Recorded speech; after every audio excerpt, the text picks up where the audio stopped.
Muy bien, continuamos entonces con estas breves charlas que les ayuden a meditar un poquito en estos 2 días de retiro. Para los que no estaban ayer, simplemente decir que el motivo de todo retiro es nuestra conversión. Conversión que puede ser del pecado a la gracia, de la gracia al fervor o de la vida de fervor a una ya santificación consumada. Debe hacerse en un espíritu de recogimiento, en un espíritu de silencio, de modestia, actividad personal, generosidad y docilidad. Y luego vimos que el fin de la vida cristiana, el fin del hombre, es la gloria de Dios. Y que efectivamente nosotros alcanzamos dar gloria a Dios por otro fin, que es un fin relativo, que es nuestra propia santificación. Y concluimos diciendo que el elemento que efectivamente nos da esa santificación es la gracia, que es lo que veremos un poquito en el día de hoy. La vida de gracia. Para entenderlo hay que entender qué es lo que somos nosotros, los seres humanos, criaturas de Dios.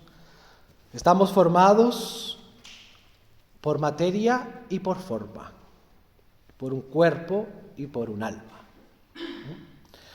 Nuestra alma es un alma espiritual, a diferencia de las almas de los vegetales y de los animales, que son vegetativas, sensitivas, que no son almas espirituales y cuando los animales y las plantas mueren, se mueren.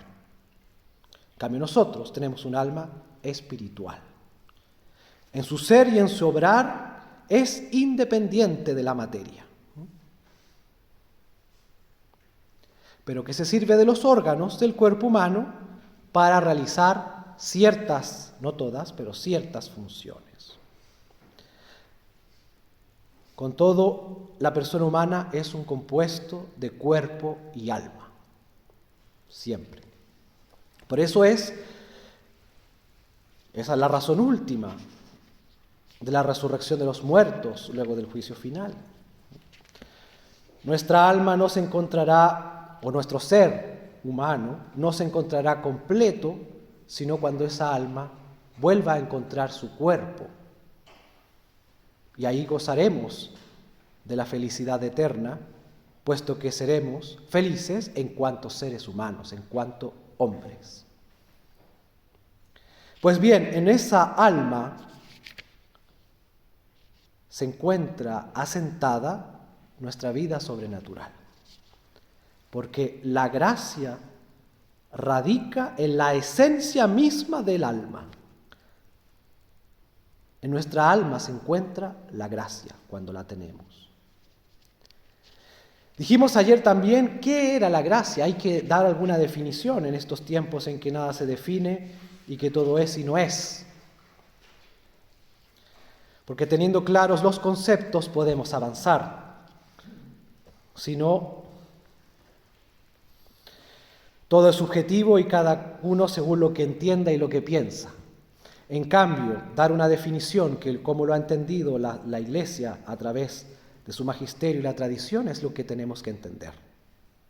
La definición de gracia santificante, la gracia es una sola, ya veremos algunos detalles luego, pero la gracia en general es una sola.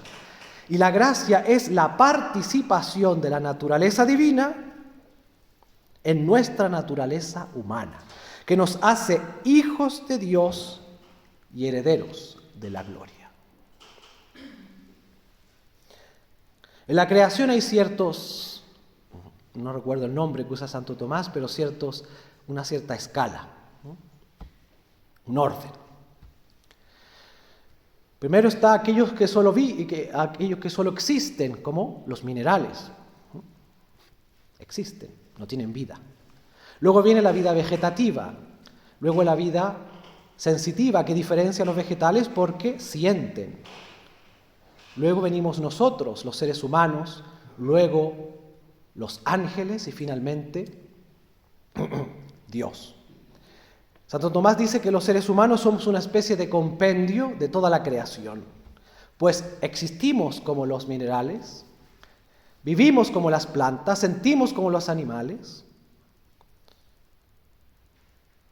tenemos inteligencia y voluntad como los ángeles y participamos de la divinidad, del último escalón de las personas divinas. Un compendio de toda la creación y del Creador incluso con la gracia. Participación de la naturaleza divina que nos hace hijos de Dios y herederos de la gloria.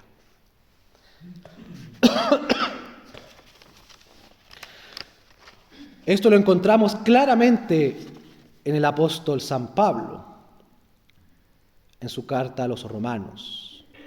Que no habéis recibido el espíritu de siervos para recaer en el temor, antes habéis recibido el espíritu de adopción, por el que clamamos Abba, Padre. El espíritu mismo da testimonio a nuestro espíritu de que somos hijos de Dios. Y si hijos, también herederos, herederos de Dios, coherederos con Cristo. ¿Cuáles son entonces los efectos de tener esa gracia? Bueno, antes de decir cuáles son los efectos, es bueno decirlo cómo obtenemos esa gracia. Ya lo saben todos, pero siempre hay que ir por partes y quemando todos los elementos para que si alguno no lo sabe, lo tenga más claro. Nosotros obtenemos la gracia en virtud de un sacramento, que es el sacramento del bautismo. Es por eso la importancia de ese sacramento. La importancia del sacramento del bautismo, que nos da efectivamente la participación de la naturaleza divina en nuestras almas. Si no solo somos criaturas. Bien, ¿cuáles son los efectos? Vimos aquí en la citación del apóstol San Pablo. En primer lugar, nos hace hijos de Dios. Efectivamente, ser padre consiste en transmitir la propia naturaleza que tengo a otro ser. Por ejemplo, aquel que hace un libro o una estatua no es padre de ese libro, de esa estatua, es autor. En cambio, un padre biológico le da a su hijo biológico esa naturaleza de ser un ser humano, de ser una persona humana. ¿Esta filiación que tenemos con Dios es una filiación natural? Pues no, no es una filiación natural, porque Dios Padre solo tiene un solo hijo, podemos decir, según la naturaleza, que es nuestro Señor Jesucristo. Nosotros tenemos, en virtud de la gracia, una filiación adoptiva. Pero no es una filiación adoptiva al modo humano, porque la filiación adoptiva al modo humano, podemos decir, es una ficción jurídica. En cambio, esta filiación adoptiva divina nos da verdaderamente una participación misteriosa, pero verdadera, real, formal, de su naturaleza divina. Hijos de Dios por adopción, pero una adopción divina. Luego el apóstol dice, leímos recién, que dice que somos herederos de Dios. San Pablo dice, si somos hijos, también somos herederos. Lo normal es que los padres hereden a sus hijos, salvo cuando se hagan indignos, sus bienes, ¿no? Eso es lo normal. Sus bienes. Pues Dios Padre, al hacernos hijos, nos hereda el más grande de sus bienes. la visión beatífica y el goce fruitivo de Dios al morir y al merecer esa herencia. Si nos hacemos indignos como los hijos se pueden hacer indignos aquí en la tierra, pues bien, no vamos a heredar nada.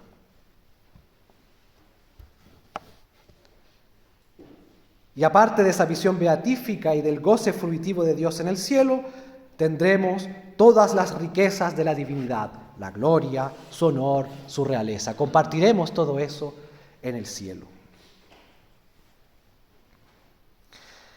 Es muy importante darse cuenta que la gracia que Dios nos da en el bautismo y que nosotros podemos mantener aquí en la tierra, y no solo mantener, como vamos a ver en unos minutos, sino también aumentarla, es una gracia totalmente gratuita.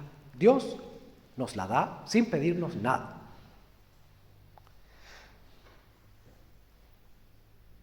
Pero una vez que nos la da, nos da la capacidad de merecer el cielo, en título de justicia. Es decir, si Dios nos da la gracia y somos dignos hijos de Dios, trabajamos en la tierra para mantener esa vida de gracia, para aumentarla, pues nosotros en justicia merecemos el cielo. Somos herederos. Podemos pedirle a Dios que nos dé el cielo, pues la merecemos en justicia. ¿Pero por qué? Porque Dios la dio primero en un acto gratuito. Y si la dio, pues bien, tendrá que responder a ese acto de justicia. Hijos de Dios, herederos de Dios. También nos hacemos hermanos de Cristo y coherederos con Él. Si la gracia nos comunica la participación de esa vida divina que Cristo posee en plenitud, es forzoso que vengamos a ser hermanos suyos, hermanos de Cristo.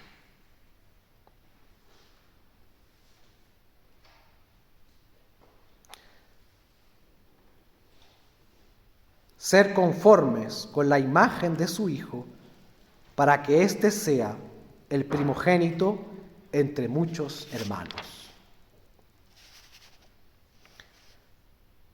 Aparte de hacernos hijos de Dios, herederos de Dios, hermanos y coherederos con Cristo, nos da la vida sobrenatural. El hombre entra en virtud de la gracia por participar de esa naturaleza, es decir, de la divinidad, entra en un plano ya no humano, entra en un plano divino. Les mencioné recién la escala de los seres. Incluso se salta la escala angélica, pasa de ser humano a ser al plano divino. Empieza a vivir al modo divino, es una vida sobrenatural. En virtud de que cuando se nos da la gracia en el bautismo se nos da también las virtudes infusas, especialmente la virtud de la fe, de la esperanza y de la caridad. Que si bien se dan y como una pequeña semilla que está en potencia, esas virtudes y todas las virtudes infusas que se nos da en el momento del bautismo, con la educación en la fe, con la educación en la esperanza, con la educación en la caridad, que normalmente deben dar los padres cristianos y que asumen en el momento de bautizar a sus hijos, esas virtudes deberían crecer exponencialmente cada día. Nos hacen justos y agradables a Dios, esa gracia. Nos une con Dios y, como dijimos ayer, nos hace templos vivos de la Santísima Trinidad. Esto es muy importante y esto es un tema también para meditarlo. Es un tema muy bonito para su meditación personal, diaria o cuando tengan tiempo. Cuando vivimos en gracia, somos templos del Espíritu Santo, vasijas de barro que contienen la gracia, que contienen a la Trinidad completa en nuestra alma. Si alguno me ama, guardará mi palabra, y mi Padre le amará, dice el Señor. Pero no termina ahí. Dice, vendremos a Él y en Él haremos morada. Más claro es que los que lo niegan, no sé por qué, pero está clarísimo. La Santísima Trinidad se encuentra en el alma del cristiano que vive en gracia.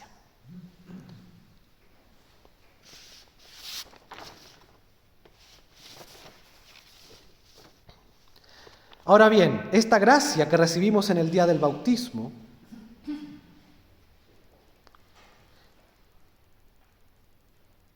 con el cortejo de las virtudes infusas, el cortejo de los dones del Espíritu Santo, debe crecer al paso de nuestra vida. ¿Por qué? Les dije ayer también un poquito, porque nosotros tenemos una condición de viatores. Estamos de paso en esta tierra, estamos de viaje. Y si no avanzamos, como dicen los santos, retrocedemos en este viaje. Pues este viaje de la vida está hecho para eso, para tener la gracia, para aumentarla y así alcanzar nuestra santificación y alcanzar el cielo, la gloria, como leíamos ayer en la lectura de la cena, ¿no? Este aumento de la gracia no es un aumento como quien acumula trigo en un granero o como quien acumula un libro sobre otro, porque esos tipos de aumento es un aumento de cantidad. Si una persona santa no podría tener tanta gracia si fuese así. En cambio, la gracia, por ser una cualidad inmaterial, ¿cómo se aumenta? Aumenta en intensidad. Como el color rojo, por ejemplo, los colores que se hacen más intensos. Es un crecimiento cualitativo.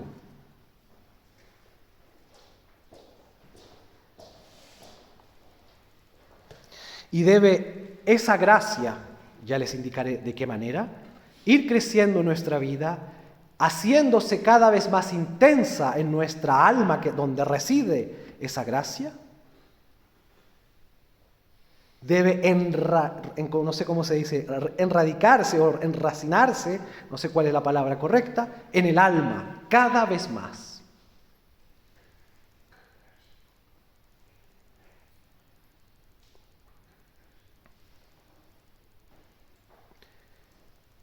Pues bien, ¿cómo vamos a aumentar esa gracia?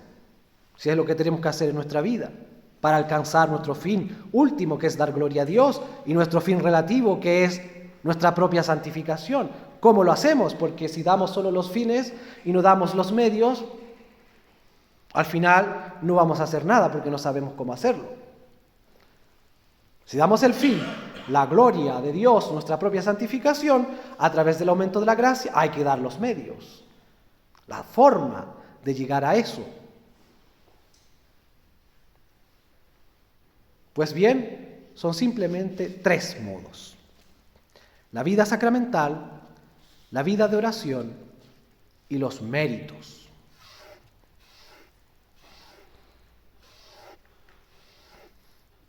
Vamos a ver en esta breve charla el primero y más importante de ellos, que es la vida sacramental.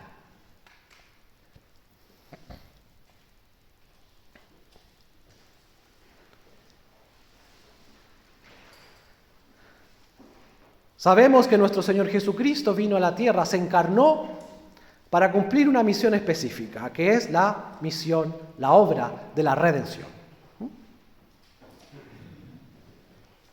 Se encarnó, murió por nosotros en la cruz para llevar a cabo el plan de la redención, es decir, satisfacer a Dios Padre por el pecado original y por los pecados de todos nosotros, los pecados actuales. La obra redentora de Cristo. Pues bien, nuestro Señor Jesucristo llegó un momento en que ya habiendo cumplido lo que tenía que hacer aquí en la tierra, volvió a Dios Padre. Y está sentado a la derecha de Dios Padre, como decimos siempre que rezamos el credo.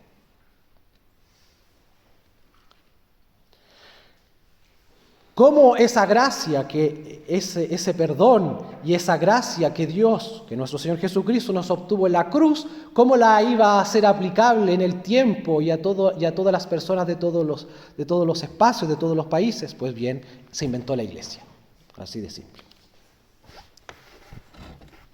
Se inventó la Iglesia y se inventó los sacramentos. Pues los 7 sacramentos, por definición del Concilio de Trento, son establecidos por nuestro Señor Jesucristo. Y el que no lo crea, anatema sit, dice, punto y se acabó.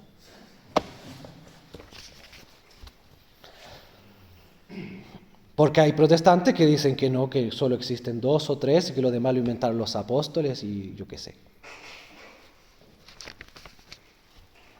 Los 7 sacramentos fueron instituidos por nuestro Señor Jesucristo de forma directa o indirecta. Que los protestantes no saben hacer distinciones y al final, como no saben hacer distinciones, o los herejes no saben hacer distinciones, no pueden llegar a establecer principios y determinar qué forma de forma absoluta, relativa o directa o indirecta, porque no pueden, entonces no pueden hacer la cosa. Hay unos que nuestro Señor Jesucristo estableció directamente y otros indirectamente. Todos fueron establecidos por nuestro Señor Jesucristo. ¿Para qué? Para darnos la gracia. Y conociendo nuestra naturaleza sensible, conociendo lo que somos, cómo creó esos sacramentos con cosas sensibles. El bautismo con lo más rápido que encontró, con agua. Ya está. La Eucaristía con pan y vino, que es lo que estaba ahí en el momento. Fueron establecidos por nuestro Señor Jesucristo, los 7 sacramentos, con un fin específico, darnos la gracia.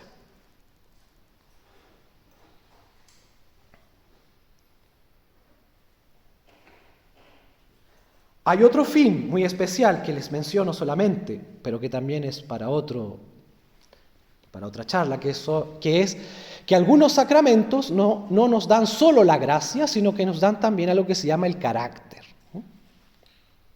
Que es un sello indeleble que también se produce en nuestra alma, que nos da algo que no teníamos antes, indeleble, que no se puede borrar. Son solo 3, el bautismo, la confirmación y el orden.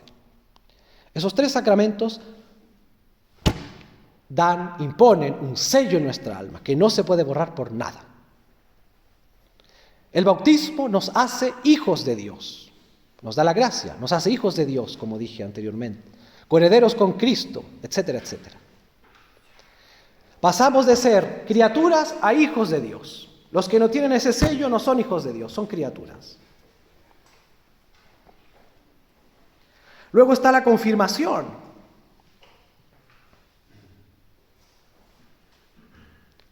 Aparte de ser hijos de Dios, nos da el sello, la confirmación de ser soldados de Cristo.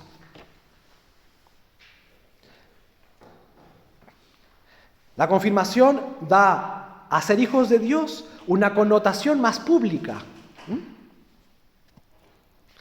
Y la confirmación, la gracia específica de la confirmación, que se llama la gracia roborativa, nos da fuerzas especiales para confesar a Cristo en la sociedad.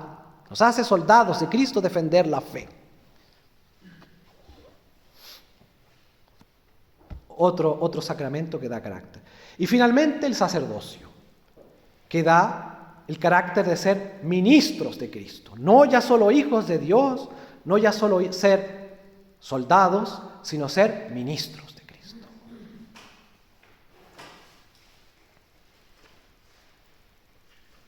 Para aquellos que lo tenemos por inmerecido regalo, somos ministros de Cristo para el culto divino y para aplicar, administrar los sacramentos que nuestro Señor Jesucristo nos dejó.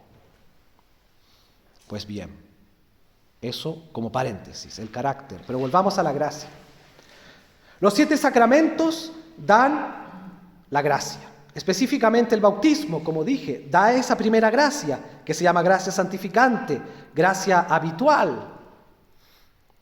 Pero todos los sacramentos dan una connotación distinta de esa gracia. Es lo que la teología llama la gracia sacramental.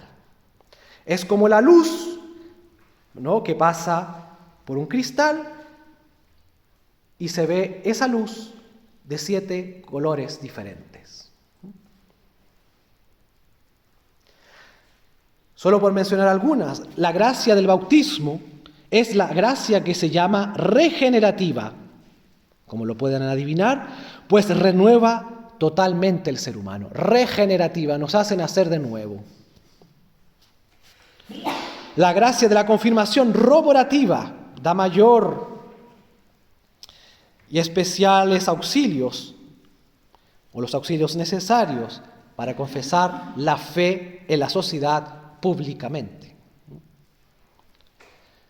Porque, como lo sabemos, nuestra fe no es una fe que se deba vivir solo de puertas para adentro. Nuestra fe es una fe que cree que Cristo es Rey y que nuestro Señor debe ser adorado por toda la sociedad. Y por tanto, ese que se encuentra confirmado debe defender esa condición de Cristo. La gracia que da la Eucaristía, que cada vez que recibimos sin conciencia de pecado la Eucaristía, nos da la gracia que se llama nutritiva. Ya veremos esto ahora. La gracia nutritiva, porque nutre al alma cada día que la recibe. La gracia del sacramento de la penitencia se llama la gracia sanativa o reparadora.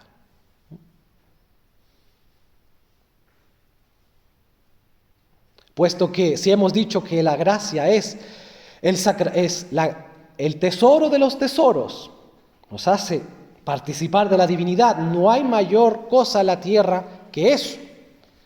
Si lo perdemos en virtud de un solo pecado mortal, que es, dicen los santos, la desgracia de las desgracias, Dios, en su infinita misericordia, creó otro sacramento para devolvernos esa gracia perdida, que es a través del sacramento de la penitencia, dándonos esa gracia sanativa, esa gracia reparadora.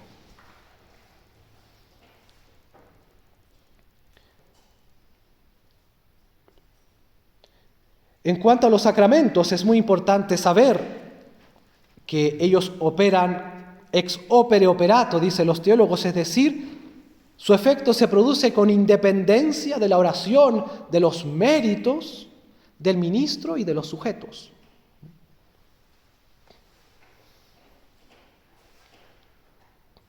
El efecto de la Eucaristía que reza, es decir, la misa que celebra el Padre Juan Pablo, tiene el mismo efecto que la que pudo haber rezado el Padre Pío. Es la misma, se produce el cuerpo y la sangre de Cristo. Después vienen otras gracias especiales y particulares, que son otras cosas, pero en esencia, el sacramento es el mismo. Que el bautismo se lo haya dado el Padre Pepe de no sé qué parroquia, no sé, y San Ignacio de Loyola, es el mismo sacramento, el mismo bautismo. Produce sus efectos ex opere operato, con independencia del mérito, de la oración, del ministro, incluso del sujeto que lo recibe. Sin embargo, teniendo eso presente como telón de fondo, que producen el mismo efecto, producirán en nosotros los sacramentos mayor o menor abundancia de gracia según el fervor de la persona que recibe el sacramento.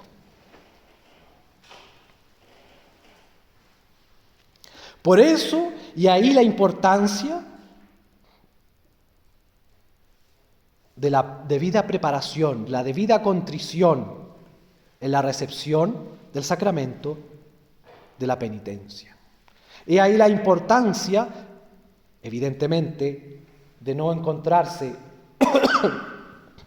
en conciencia de pecado mortal,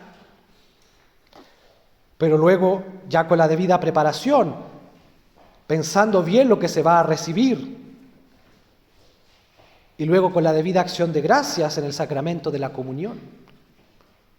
Esa persona que recibe la comunión con una mayor preparación, con una debida acción de gracias, recibe más gracias que la persona que no las hace, pues las recibe con un mayor fervor. De todos los sacramentos, veremos rápidamente solo 2 sacramentos que son importantes, que son los más frecuentes. El sacramento de la Eucaristía y el sacramento de la penitencia.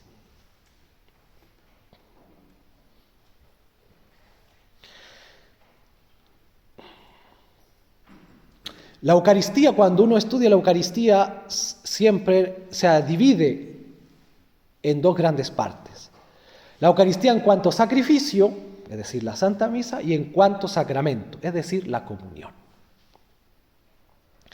En cuanto sacrificio, haremos alguna mención cuando hablaremos de la oración litúrgica. En cambio, aquí nos detendremos un poquito en lo que es la Eucaristía en cuanto comunión, es decir, en cuanto sacramento.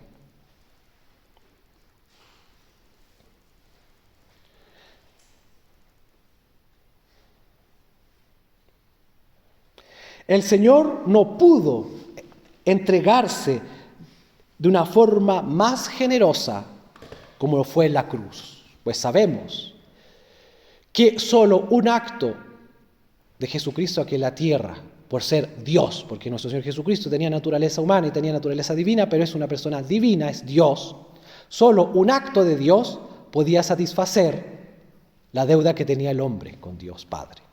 Solo un acto de Dios es infinito y por tanto pagaba toda la deuda.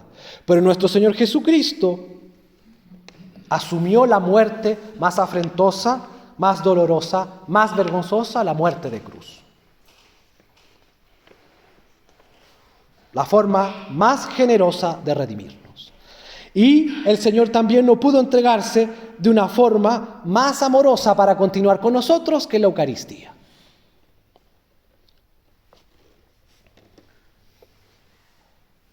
Yo soy el pan de vida, el que viene a mí no tendrá hambre, y el que cree en mí no tendrá sed jamás. Yo soy el pan vivo que ha descendido del cielo. Quien comiere de este pan vivirá eternamente, y el pan que yo daré es mi misma carne para la vida y salvación del mundo. Mi carne verdaderamente es comida. Quien come mi carne y bebe mi sangre, en mí mora, y yo en él.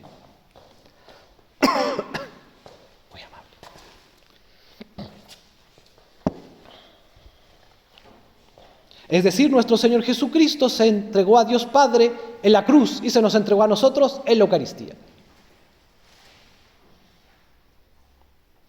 Y la Eucaristía es el sacramento más grande, sacramentum sacramentorum, el sacramento de los sacramentos, puesto que el sacramento de la Eucaristía, de la comunión, no solo nos da la gracia, que nos da los otros sacramentos, el bautismo, como mencionamos, nos da la gracia regenerativa, la confirmación roborativa, penitencia la reparadora, etc. No solo nos da la gracia, sino que la Eucaristía nos da a Cristo mismo, que es el autor de la gracia. Se entrega Él mismo. Por eso es el sacramento de los sacramentos. Recuerdo que eso fue una pregunta de examen. ¿Por qué el sacramento de la Eucaristía es el sacramento de los sacramentos? Y ahí uno tenía que explayarse y contar toda la historia. Pero es eso en esencia. Porque no solo nos da la gracia, sino que se da Cristo mismo. Comunión, nosotros decimos con mucha frecuencia, que es la íntima unión del corazón de Dios con el corazón del hombre. Unión que nutre el alma y le vivifica sobrenaturalmente. Como leímos, mi carne es verdadera comida.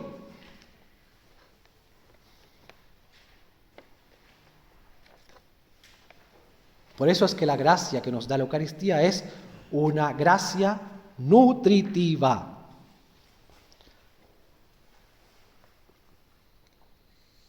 Pero ¿cómo es ese alimento? Y eso también es muy bonito para meditarlo, a ver si se puede explicar. Alimentarse es algo ordinario, todos los días comemos. Y cuando nosotros comemos, no sé, un pan, ese pan lo hacemos parte de nosotros. Eso es lo normal, lo ordinario. Pero al comulgar, al recibir a nuestro Señor Jesucristo, es la sustancia divina la que nos incorpora y no al revés. ¿Me entienden? Lo dice muy bien San Agustín de una forma muy bonita.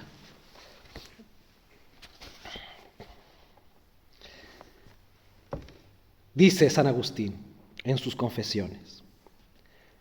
Primero esto que es precioso. Yo soy el pan de los fuertes. ¿Por qué de los fuertes? Porque no solo de aquellos que han recibido el bautismo, que solo han recibido el bautismo, el primero de los sacramentos, sino de aquellos que también, en principio, como se entendía tradicionalmente, han recibido la confirmación. Ya no son solo hijos de Dios, sino que son soldados de Cristo. Y para alimentar a esos soldados se nos da este alimento, el pan de los fuertes. Y dice, crece y me comerás, pero no me cambiarás en tu sustancia propia, como sucede al manjar que se alimenta tu cuerpo, sino al contrario, tú te mudarás en mí. Precioso. Yo soy el pan de los fuertes. Primero eso, meditar, es un tema precioso de meditación. El pan de los fuertes. Crece y me comerás. Es decir, tienes que crecer en la gracia, tienes que no solo ser hijo de Dios, sino ser soldado de Cristo, estar libre de conciencia de pecado mortal, ser fuerte, ser un hombre.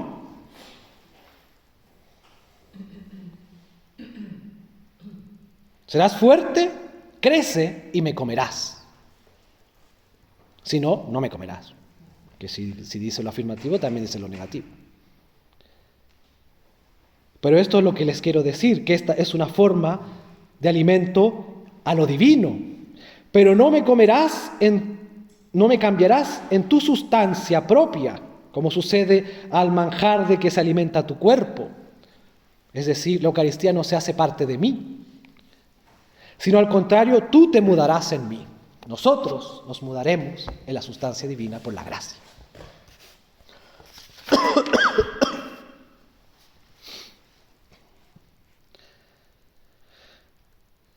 Pues bien,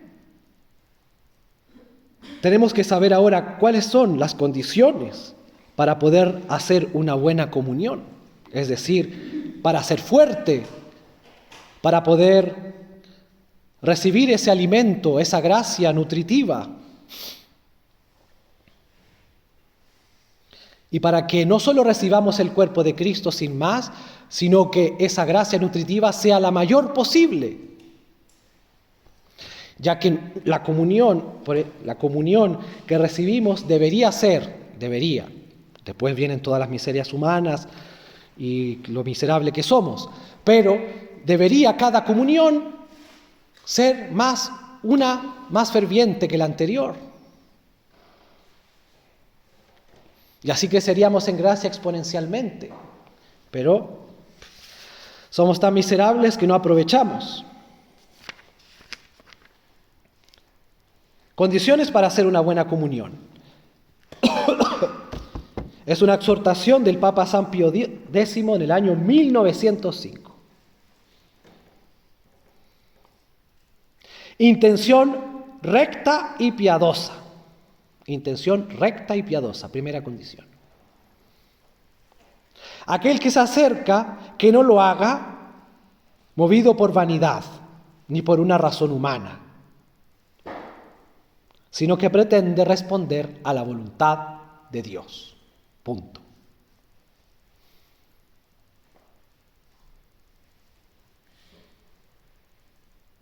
unirse a Él por la caridad y por medio de este divino remedio sanar enfermedades y culpas.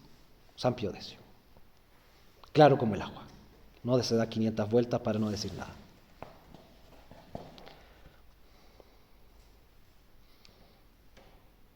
Primero, no acercarse conmovido por la vanidad, ni por una razón humana. Incluso podría ser por una razón, entre comillas, sobrenatural. Pues hay mucha gente que lamentablemente cree que no va a misa si no comulga.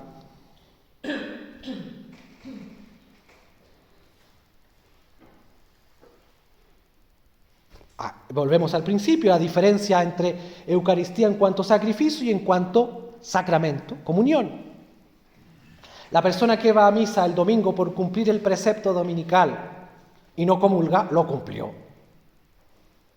Es decir, que no hay mandamiento de la Iglesia de recibir la comunión el día domingo. No, es una vez al año. No estoy diciendo que las personas que se encuentren en gracia no comulguen, al revés. Por eso estamos hablando de la comunión. Solo digo que hay que tener las ideas claras en la cabeza, porque si no hay confusiones y al final no se entiende nada. La misa, el sacrificio eucarístico se cumple con las palabras de la consagración. Punto. Ese es el sacrificio eucarístico. La esencia del sacrificio eucarístico. Y el único que está obligado a comulgar es el sacerdote que celebra, puesto que, como es un sacrificio, hay holocausto y toda la víctima debe ser consumida.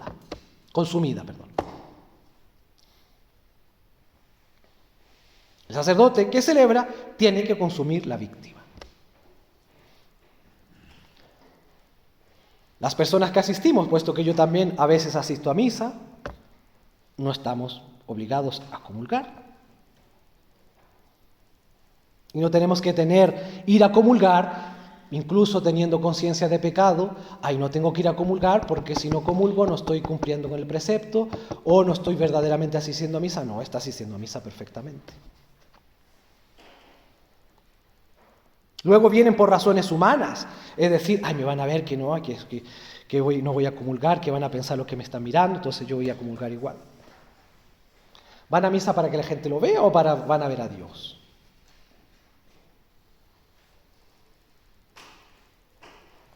Tenemos que tener solo esa intención recta y piadosa de cumplir la voluntad de Dios al comulgar, de unirnos a Él por la caridad y por medio de este divino remedio sanar enfermedades y culpas, puesto que el sacramento de la Eucaristía sana también, sana enfermedades y culpas, pues al comulgar sin conciencia de pecado mortal, por la comunión se nos borran, si tenemos contrición, se nos borran los pecados veniales.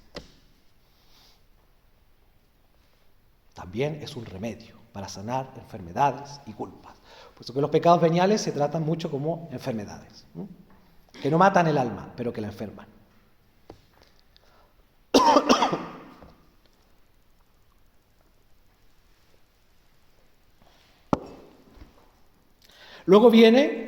Luego que si tenemos esa intención recta, esa intención piadosa, y paréntesis, efectivamente se nos viene esa intención poco recta, poco piadosa, o esa intención humana de vanidad, etc., pues bien, hay un remedio muy simple y casero: rectificar intención. Es decir, en el momento, Señor, yo voy a comulgar no para que me miren, sino para recibirte de la mejor manera posible. Punto. El Señor es un ser inteligente. Sabe que tenemos miseria, sabe que tenemos debilidades, sabe que tenemos tentaciones. Pero rectifiquemos intención y ya está. Seguir adelante. Luego de esta intención recta y piadosa, debida preparación. Lo normal es que efectivamente hay una preparación remota, podemos decir. Obviamente que si hemos cometido pecado, confesarnos. y ya está. Luego también viene esa preparación aún más remota que consiste en esa, ¿cómo podemos decir? No quiero decir estudio porque suena muy intelectual, pero saber lo que vamos a recibir. Que tampoco es saber el dogma de la transubstanciación y recitarlo de memoria, sino que consiste en saber solo que vamos a recibir el cuerpo y la sangre de nuestro Señor Jesucristo, que vamos a recibir su cuerpo, su alma y su divinidad, y que vamos a recibir esa gracia nutritiva, que necesitamos estar libres de conciencia de pecado, y ya está, no se necesita nada más. Pero necesitamos saberlo. Debida preparación. Y tercer lugar, una preparación más próxima. Bueno, antes de asistir a misa o llegando a la misa, prepararse con actos de fe, con actos de esperanza, con actos de caridad. Y por eso es más importante la preparación que la acción de gracias. Y normalmente lo que se da más importancia es a la acción de gracia, porque venimos apurados, con prisas y rápido que la misa y al final no hacemos ninguna preparación. Sino al menos hagamos una preparación antes de recibir la comunión. Para eso está el segundo o el tercer, no sé cuál, confitio.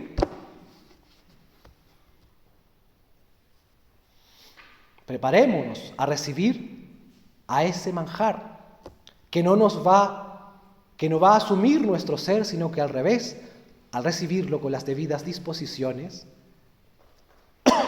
nos hará parte de su divinidad, nos hará parte de Cristo, nos asumirá en su sustancia divina.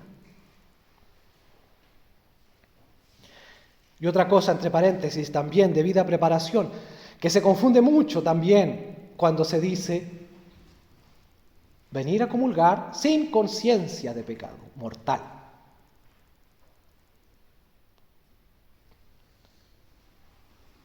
Si fuese sin pecado, pues nadie iría a comulgar, porque todos pecamos cada 3 minutos. Venialmente, no estoy diciendo que todos pecamos mortalmente cada 3 minutos. Venialmente o con faltas deliberadas, no deliberadas, etc. Pero el justo peca 7 veces, y es así. La exigencia dice no tener conciencia de pecado grave, punto. No es que estemos libres de pecado, porque si no caemos en jansenismo y nadie comulga. Pero estar con la conciencia libre de pecado. Bien, debida preparación. Y finalmente, acción de gracias, dice San Pío X. Después de la misa, quedémonos 2, 3 minutos, 5 minutos al menos, para dar gracias por esa gracia, justamente, que nos ha dado Dios en la comunión. Y pedir al Señor que esa comunión sea para nosotros un aumento de caridad, un aumento de las virtudes necesarias que tenemos en ese momento, que nos dé fuerzas para resistir las tentaciones y sobre todo nuestro defecto dominante. Acción de gracias.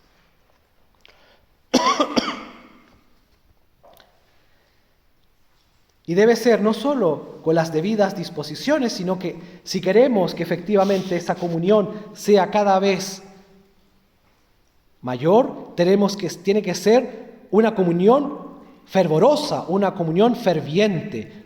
¿Qué quiere decir eso? Con santos deseos.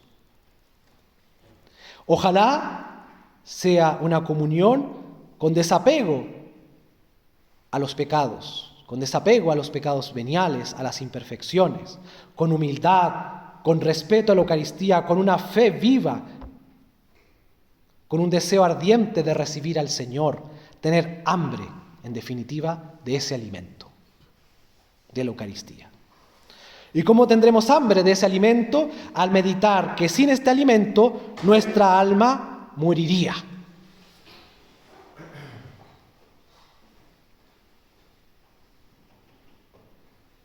El manjar que restituye las fuerzas espirituales es la Eucaristía. Nuestra sensibilidad, tan inclinada a la sensualidad y a la pereza, tiene necesidad de ser vigorizada y vivificada por contacto con el cuerpo virginal de Cristo, porque por amor nuestro sufrió los más terribles tormentos. Nuestra sensibilidad, tan apegada a la sensualidad, tan apegada a la pereza, requiere el pan de los fuertes, requiere el contacto con el cuerpo de nuestro Señor Jesucristo virginal, que sufrió por nosotros terribles tormentos. Nuestro espíritu, inclinado a la soberbia, inclinado a la inconsideración de las cosas de Dios, inclinado al olvido de Dios y de las verdades fundamentales, requiere ser esclarecido por el contacto de la inteligencia del Salvador, que es el camino, la verdad y la vida.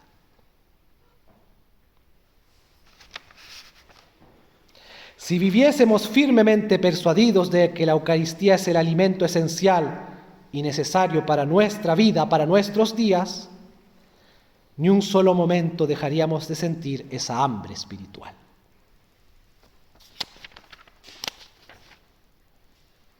La imitación de Cristo. Pues ¿quién, llegando humildemente a la fuente de la suavidad, no vuelve con algo de dulzura? ¿O quién está cerca de algún gran fuego que no reciba algún calor? Tú eres fuente llena que siempre emana y rebosa, fuego que de continuo arde y nunca se apaga. Esta fuente de gracia es tan alta y tan fecunda que puede ser comparada a las cualidades del agua que da refrigerio y a sus opuestas las de fuego abrasador. Aquello que las cosas materiales anda dividido se une en la vida espiritual, en la Eucaristía.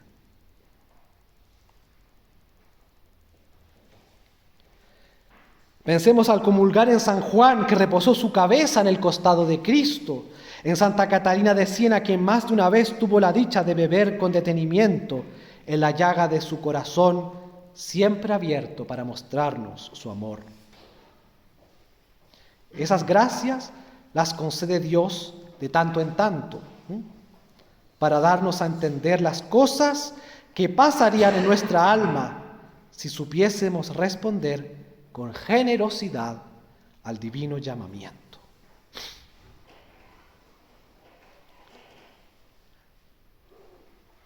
Tratemos pues entonces de que cada comunión sea más fervorosa que la anterior, recibida con las debidas disposiciones, y de esa manera nos alimentaremos con el manjar de los ángeles, que no reciben los ángeles, es muy gracioso eso, que recibimos nosotros, y que aumentará nuestra gracia, que aumentará nuestra caridad, que aumentará nuestra santificación. Es el pan de cada día que Dios nos da para que crezcamos en las virtudes, especialmente en la caridad. Rezamos.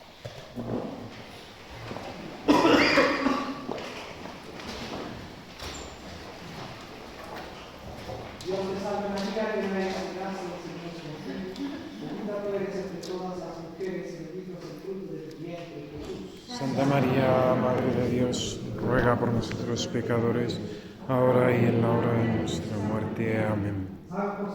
Ruega por nosotros.